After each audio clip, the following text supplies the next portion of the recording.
Jesse, thank you so much for your longtime friendship and your powerful work. It's an honor to be here with each of you.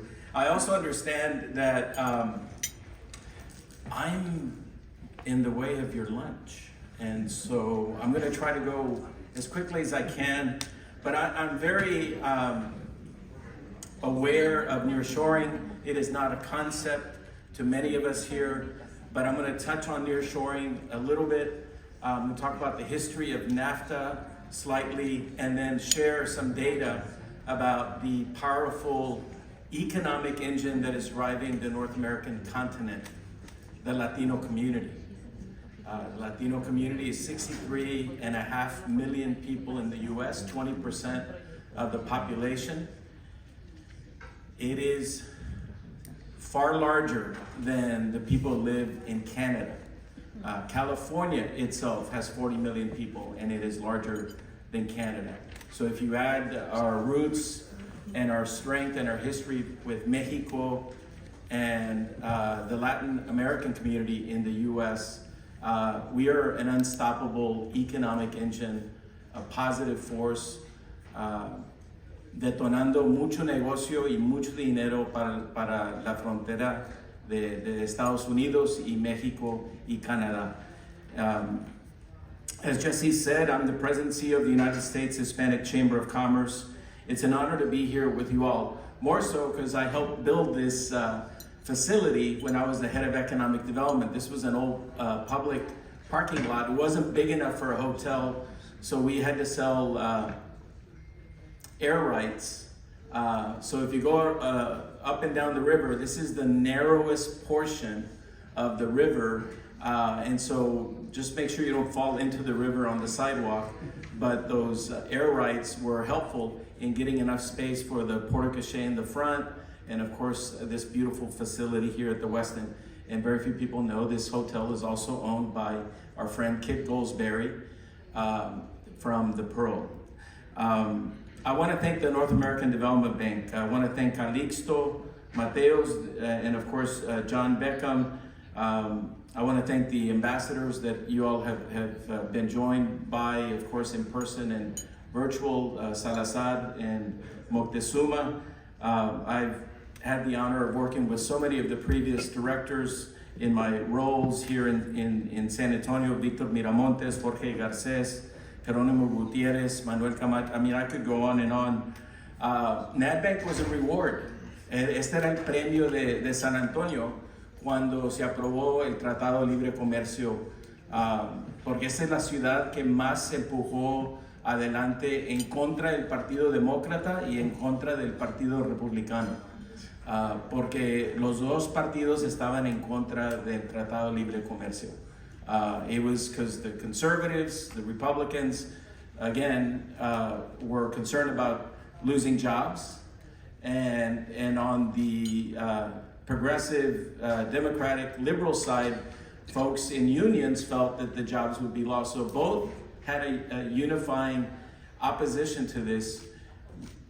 Our vision at the United States Hispanic Chamber of Commerce is that we're not red or blue. We're bipartisan. We're red, white, and blue, but our favorite color is green. And or it could also be the Mexican flag. For all we would know. But I just want to thank each of you for your support at the NADBank. I'm honored to be speaking today. I promised in my remarks we'll tie a little bit with the history. It was in the late 80s that I was hired to be el director general de la Cámara Mexicana de Comercio de San Antonio.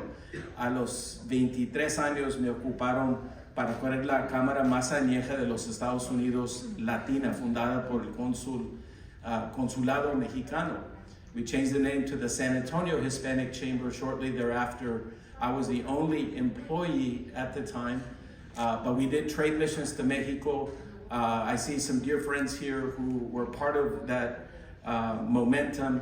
I remember going to Mexico on my first trade mission, and I grew up, soy fronterizo, nací en McAllen y me crié en Weslaco, y soy tejano de 8 generaciones.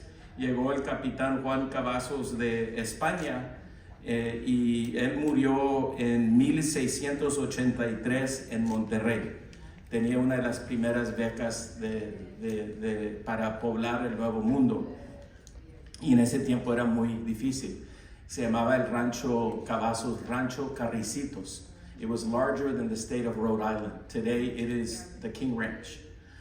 My great uncle was Dr. Lauro Cavazos, who was the first Latino on the president's cabinet. President Reagan appointed him the Secretary of Education because he was the president of Texas Tech University.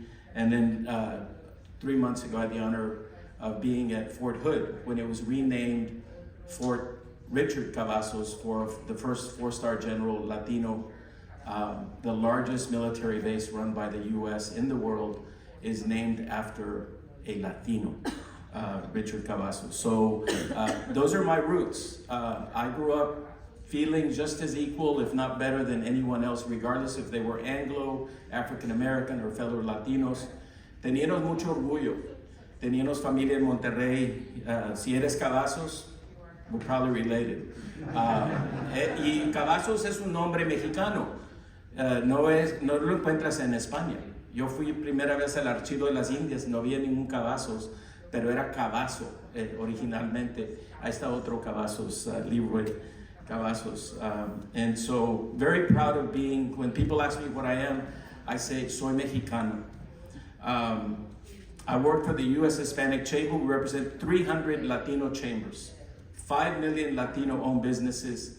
The 5th largest economy in the world is $3 trillion, and it's the 63.5 million Latinos that live in this country. Between 2010 and 2021, the Texas population grew 18%. This year, we became majority Latino, 40.1%. But during that same time, the population grew 18%. The Texas economy grew 39%. So 1/2 of all the jobs in the U.S. in the last 20 years have been created here in Texas. I had the honor of not just working for Nelson Wolff, who was mayor, when we signed the NAFTA agreement here in San Antonio with Prime Minister Mulroney, President Salinas, and of course, our own President H.W. Bush. It is very clear to me that this is not a concept. I've seen it from beginning to end. I was there at the 20th anniversary, and now, I was there at the signing of TEMEC, of USMCA, at the White House in my new role, ironically, in Washington, D.C. Allí tienen sus oficinas en la Cámara Hispana de Comercio de los Estados Unidos. Yo no tenía aspiraciones de ir a Washington. Entonces me quedé en San Antonio, pero voy y vengo a Washington cuando tengo que estar allí. Voy a estar ahí la semana que viene. Pero ahí tienen sus oficinas y la cámara está al cruzar la calle de la Casa Blanca on 17th Street, donde debemos estar. We are a pro-business chamber. We're nonpartisan. We work with both parties and other groups. I'm happy to say that we focus on 3 things: access to capital, access to capacity building, and access to contracts or connections.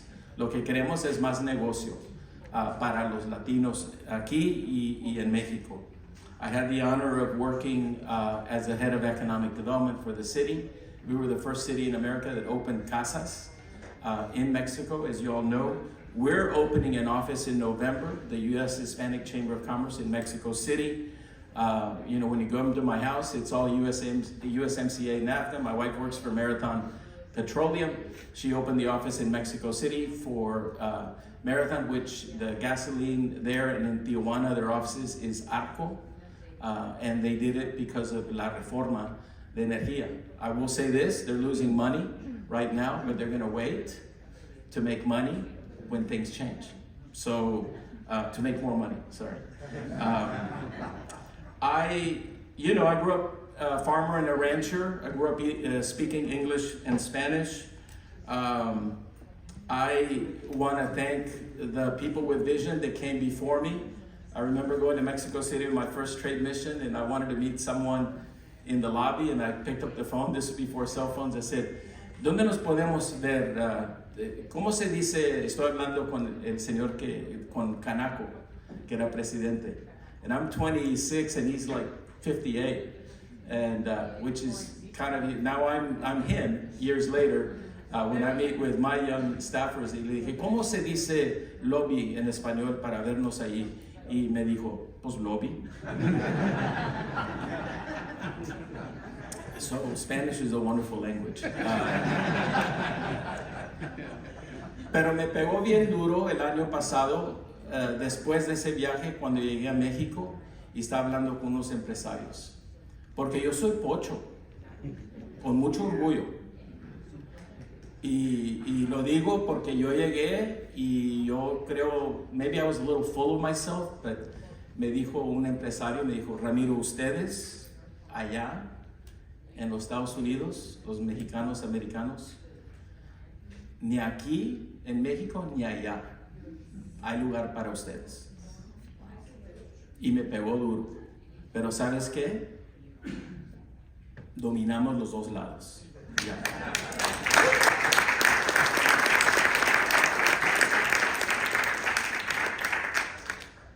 So I'm very proud to be here with you. I wanted to tell you about nearshoring and how it's happened. We recruited Toyota to San Antonio, the assembly plant, siendo Tacomas y Tundras. Y como yo era el lead negotiator de la ciudad por 6 años, y vinieron muchas compañías a San Antonio, gracias a Dios, con mucho trabajo, y aquí está mi comadre Sherry Dalashahi. ¿Dónde estás, comadre? La quiero mucho, pero ella llegó aquí con su ex marido a correr la UNAM. Y nomás quiero decirle que el liderazgo de mucha gente en ese tiempo puso San Antonio aquí en el puesto. We had 0 automotive manufacturing jobs. We had 0 suppliers, but we had Nelson Wolf, and we had a city staff, and we had a lot of business leaders, Tom Frost, Red McCombs, y teníamos muchas ganas. We stole Toyota 4,000 jobs to build an assembly plant. We gave them 3,000 acres, an old Spanish land grant, like Rancho Caricitos, but it was the Lopez family on the south side. And I remember they would come in, and we had to take them to the Tower of the Americas, because they only had a little bit of time. And in Japan, they don't buy anything, they don't invest in anything unless they see it, they touch it, they taste it, or they smell it. So all 20 board members of the global Toyota company had to fly in and fly out. And they didn't have time to go to El Rancho. It was on the south side. So we took them to Tower of the Americas. We had to fix the telescope that didn't work so they could see it. But they would see the land and they said, sounds good. And their handlers were taking them, we found out, to Little Rock on a separate plane because they were seeing 2 sites. And we found out because we had our people at the airport say, hey, where are they flying? Can you get the log? Oh, they're flying to Little Rock. That's where we knew we were competing against Arkansas, Mississippi, and Tennessee. But make a long story short, it happened with a lot of help from people like Senator Cornyn and Mayor Wolf. We got a $9 million EDA grant. We sweetened the pot. People were hungry. And now, thanks to that $4 million, 4,000 job plant, talk about nearshoring. I'm going to make my point, I promise. Toyota North America moved its offices from California, New York to Plano, Texas. Another 10,000 jobs. And we've added a second line here in San Antonio. And then, ya me conocen, yo trabajaba por la Cámara Hispana de Comercio y soy mexicano. Dije, well, we want some of those Toyota suppliers to be Hispanic-owned suppliers. And said, oh, you don't have any automotive suppliers. I said, well, we can create them. We can do the tech transfer. And they said, well, give us names of people that can raise $40 million. We gave them 40 names of Latinos that can raise $40 million. Some of them were personal injury lawyers, but they learned the business. And today, those same 5 compadres, Fernando Reyes, Rosa Santana, Max Navarro, Frank Herrera, and of course, forget the fifth one. I apologize. Berto Guerra. Thank you, Jerry. They are now doing business in Guanajuato at the new plant and in Querétaro. So that's nearshoring right there. And their family's now in the second, third generation. So this is not a concept in San Antonio. It's not a concept to NADBank. I want to thank NADBank. More than $10 billion of investment on both sides of the border. Let's give them a round of applause.